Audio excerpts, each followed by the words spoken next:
So people who run businesses, who have incomes, who have careers, who have reputation, who have something to lose or something to protect are silent right now. The biggest male voices in Bollywood are conspicuous in their absence and their silence because they have these big projects riding on their very buff arms and shoulders, right? Also, they make so much more money than the women, so they have so much more to lose.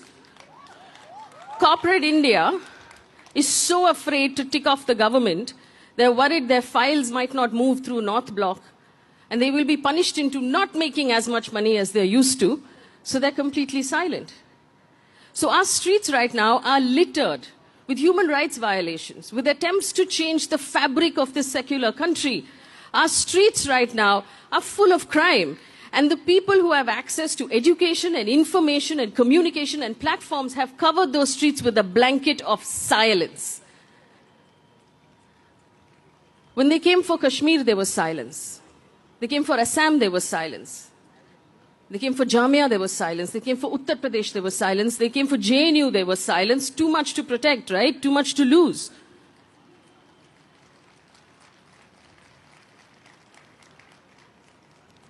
Yes, uncle, I understand. That is true. Middle class people, why take panga now? We're middle class. Yes, I understand. That is true.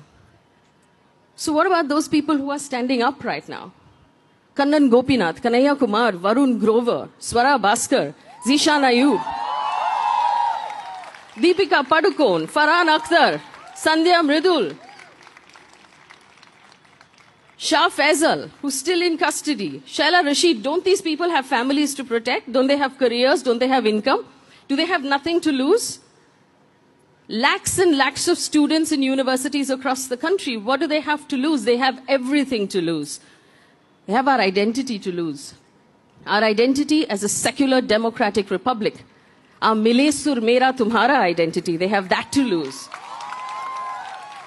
That's more important than an income, or a career, or a reputation, or safety.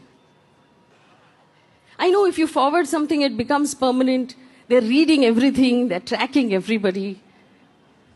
Government is reading everything, that is true. Is the government reading the Constitution?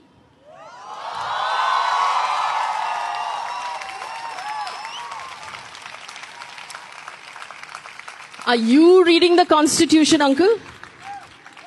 You know, we don't own this Constitution. We don't own this country. It's not ours to squander. We are custodians of it for the next generation. The same family that you're protecting with your silence will one day ask you what you were doing when their inheritance was being squandered. History will ask for accountability, uncle. History will ask you. History will ask me. When history asks for accountability, this will be the answer. The grown-ups, people with jobs and incomes and reputations and businesses and things to lose, sat down. The young stood up. The young who had nothing to lose and everything to lose at the same time stood to face the oppressor. The young stood guard for the Constitution through that cold winter night.